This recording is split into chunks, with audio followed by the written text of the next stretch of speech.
¿Qué tal? Bienvenido a nuestra reunión.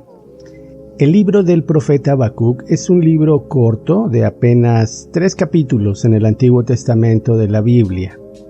Cada uno de ellos tiene un contenido y un propósito específico. El capítulo 1 tiene la pregunta del profeta para Dios: ¿hasta cuándo, Señor? El capítulo 2 contiene la respuesta de Dios: silencio, por favor, estoy trabajando. Y el capítulo 3 nos enseña la decisión del profeta ante una vida que él no puede cambiar. El énfasis de este libro es el siguiente: aunque la situación dramática que él vivía no cambió, lo que sí cambió fue su perspectiva de la vida. ¿Te gustaría aprender cómo hacer algo similar? Te invito para que tomes este tiempo, abras tu corazón, prepares tu Biblia y revisemos juntos lo que tiene que enseñarnos. Definitivamente la vida no es fácil. Puede llegar a ser muy dura y distorsionar la perspectiva de las personas a quienes les cuesta trabajo creer en la existencia de un Dios de amor que se queda en silencio al ver el sufrimiento de tanta gente. Aún siendo hijos de Dios, eso no nos ubica en un nivel diferente que nos libere de enfrentar problemas y sufrimientos como cualquier otro ser humano. Y por lo anterior, cuando en alguna oportunidad un creyente dedicado sufre al descubrir que lo aqueja una grave enfermedad, o que tiene un problema trágico en su vida, un accidente, una crisis económica, la pérdida del trabajo, etc., es común que escuchemos a las personas preguntarse: ¿por qué a él, si es tan bueno y dedicado a Dios?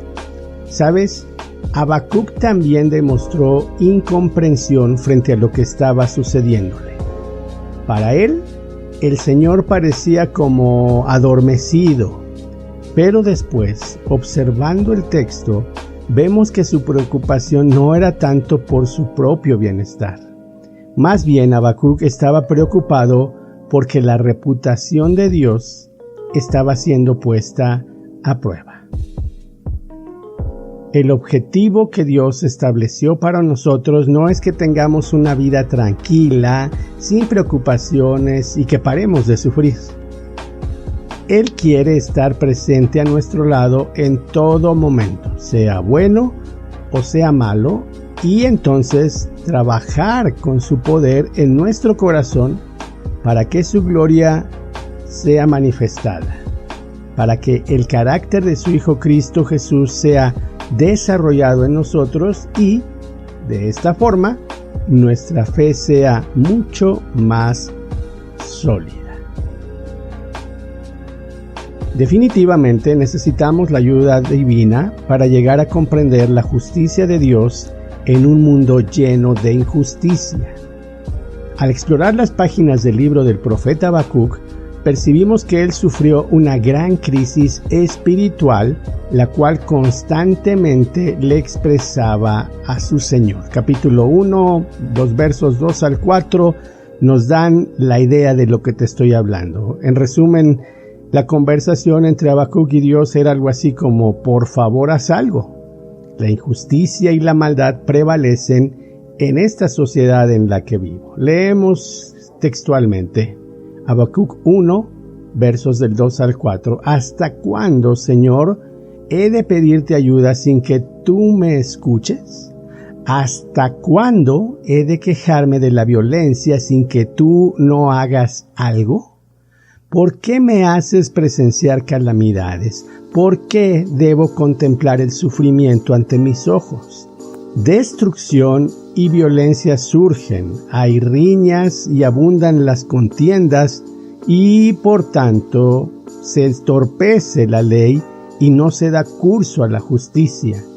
El malvado acosa al justo y las sentencias que se dictan no son justas. Yo te pregunto, ¿alguna vez te has sentido así como el profeta Habacuc? clamando a Dios, pero lo único que viene del cielo es silencio? Déjame decirte que si el profeta no hubiera conocido a Dios, sin lugar a dudas, su vida hubiera sido mucho más tormentosa y no tendría ningún motivo de esperanza. A veces a nosotros nos pasa lo mismo. La Biblia afirma que, aunque no lo podamos ver, Dios está obrando muchas cosas increíbles a favor nuestro. Podemos entrenar nuestra mirada para lograr ver la otra cara de la moneda y, a pesar de las circunstancias adversas, decidir confiar en Dios, en su palabra y siempre esperar lo mejor. Todo porque Dios está haciendo muchas cosas increíbles. Es así por lo que podemos mantener viva la esperanza. Allí en el capítulo 1 vemos que el desarrollo es muy interesante en esta sección, porque contiene la revelación del método que Dios usará para dar solución a los problemas que Habacuc le ha plantado. Observa por favor el capítulo 1, versos del 5 al 11. En resumen, el verso 6 nos da la idea general. Voy a poner en pie de guerra, dice el Señor, a los caldeos, que son gente cruel, que siempre están dispuestos a recorrer el mundo de lado a lado para adueñarse de tierras que no les pertenecen. Habacuc planteó un problema social fuerte y no podía digerir tanta injusticia de su propia gente. Sin embargo, la respuesta de Dios lo deja en shock. El desacuerdo del profeta es evidente de los versos 12 al 17. En resumen, él ahora se pregunta, ¿cómo es que un Dios santo usará a una nación pagana para traer juicio a su pueblo? Definitivamente era muy complicado para él entender estas cosas. Sin embargo, al reflexionar todo esto, encontramos que el primer punto relevante de la revelación de este libro es que el silencio de Dios no es un sinónimo de indiferencia. Aunque no cubra nuestra expectativa, debemos entender que muchas veces Dios está trabajando de manera silenciosa. Así, en el capítulo 2 de este libro, encontramos al profeta que se queja del silencio de Dios ante las tragedias que estaban sucediendo en su país, pero Dios no lo deja ahí sin escuchar más. Los versos 2 y 3 del capítulo 2 nos dan una idea de este desarrollo. El Señor me contestó, escribe en tablas de barro lo que te voy a mostrar, de modo que pueda leerse todo de corrido. Verso 3. Aún no ha llegado el momento de que esta visión se cumpla, pero no dejará de cumplirse. Tú, Habacuc, espera, y aunque parezca tardar, llegará en el momento preciso. Definitivamente vivimos en un mundo que demanda soluciones inmediatas a los problemas cotidianos. Aún ante el desacuerdo del profeta, Dios le confirma que Él juzgará a todas las personas y que al final la justicia triunfará. Sin embargo, Él le dice lo que debe hacer. Espera. Aunque parezca tardado el proceso, todo se solucionará en el momento preciso. De esta forma, Dios comienza a sanar la ansiedad del profeta, que poco a poco comienza a entender la visión que Dios le ha dado, y es entonces que expresa lo más prudente que pudo haber dicho. Habacuc 2:20 es un pasaje muy conocido. Pero el Señor está en su santo templo. Guarde silencio delante de Él toda la tierra.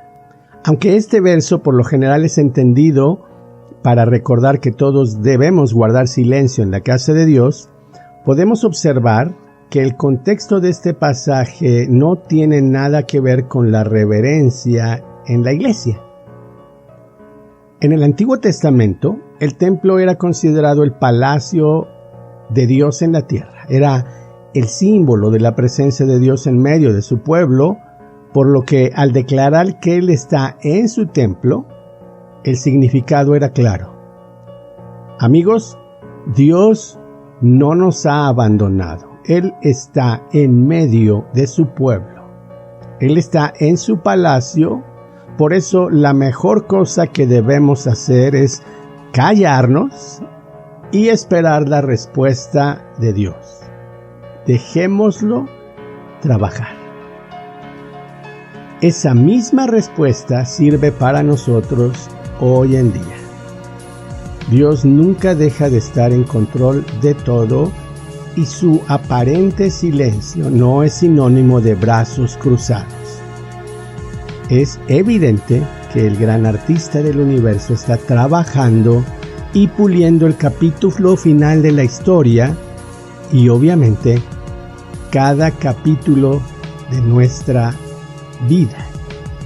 A pesar de un panorama desalentador, Dios obra de manera que no podemos comprender y es ahí donde la revelación entra en acción. Una vez que Dios nos revela algo, nos podemos levantar y como el profeta Habacuc, entonar un canto de esperanza a pesar de todo lo que esté ocurriendo. Capítulo 3 dice: me llenaré de alegría a causa del Señor mi Salvador. Le alabaré aunque no florezcan las higueras, aunque no den fruto los viñedos y los olivares tampoco, aunque los campos no den su cosecha, aunque se acaben los rebaños de ovejas, aunque no haya reses en los establos, porque, dice el verso 19, el Señor me da fuerzas. Da a mis piernas la ligereza del ciervo y me lleva a alturas donde estaré a salvo. Por lo que él describe en esta afirmación, podemos entender que la situación en la que vivía no cambió. Las tragedias del capítulo 1 todavía eran evidentes. El método de Dios de usar a los babilonios para disciplinar a su pueblo, aunque no fue del agrado, no estaba a discusión. No dependía si autorizaba a Habacuc a Dios que hiciera las cosas de esa manera. Sin embargo, algo sucede y eso es diferente ahora. No es el profeta enojado del capítulo 1, sino que más bien podemos ver que la situación empieza a transformarse. No cambió su situación, pero lo que sí cambió fue la manera en que Habacuc aprendió a ver la vida. Cambió su apreciación de los problemas porque Dios lo ayudó a tomar la decisión adecuada. Me llenaré de alegría a causa del Señor mi Salvador. Le alabaré aunque... Y empieza a citar todas las cosas que no estaban resueltas aún. Me llenaré de alegría y lo alabaré a pesar de las circunstancias. Creo que tú y yo tenemos algo que aprender de este punto. Dios logró ese cambio en Habacuc y puede hacer lo mismo con nosotros. Tú y yo clamamos para que una situación cambie sin entender que quien necesita cambiar somos realmente nosotros. Pero solo Él, Dios, puede cambiarnos de la manera en que podamos encarar los problemas mejor. Hay un dicho que dice, a veces Dios calma la tempestad, pero otras veces Él calma al marinero. El gozo en la vida se encuentra en Dios, no en las circunstancias que pasamos, no es lo que tenemos ni lo que vivimos, es Dios quien hace la diferencia. Es por eso que debemos saber que si Dios está con nosotros, incluso la escasez de alimentos es una oportunidad de ver un milagro de provisión. Podemos comprobar que si hay enfermedades es porque Dios puede darnos sanidad. Entendemos que nunca podremos decir que Dios suple cada necesidad si no pasamos por necesidad.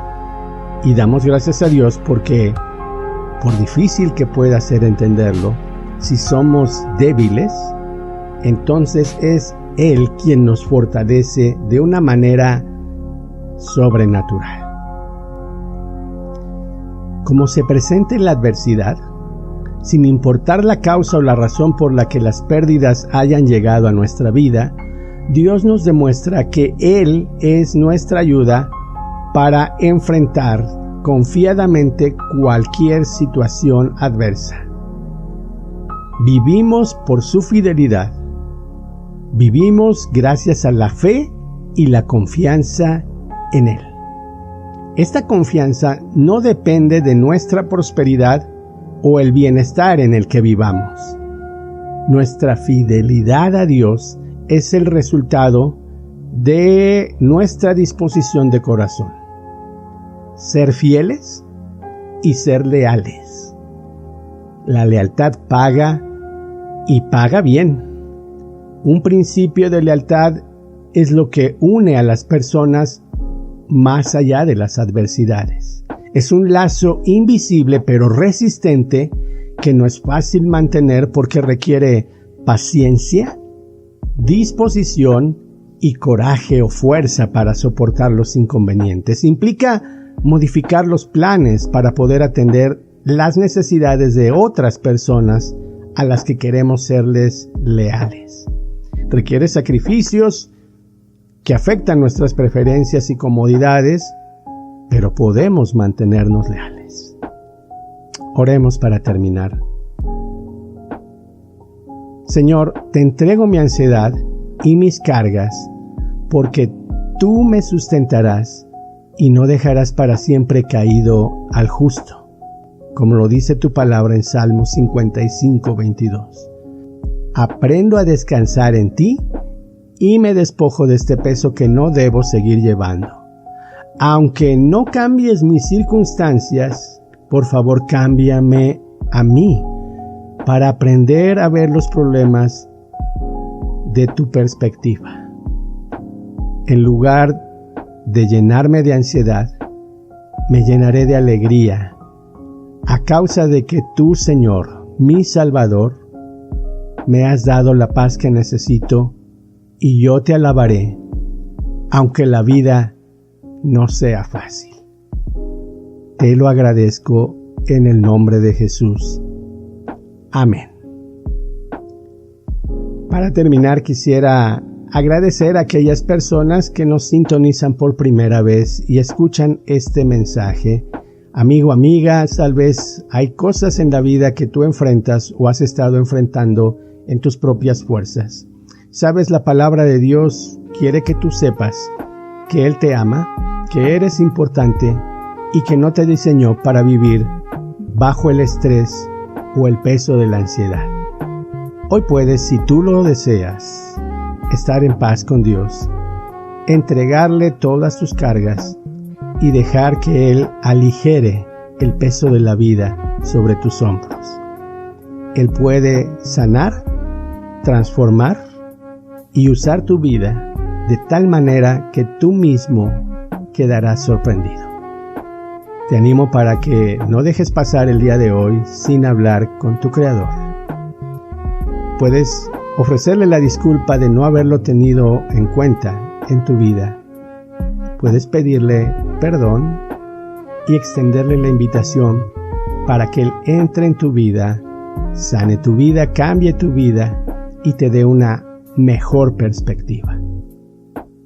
Dios está, créemelo, muy interesado en hacer algo así contigo, a partir de hoy.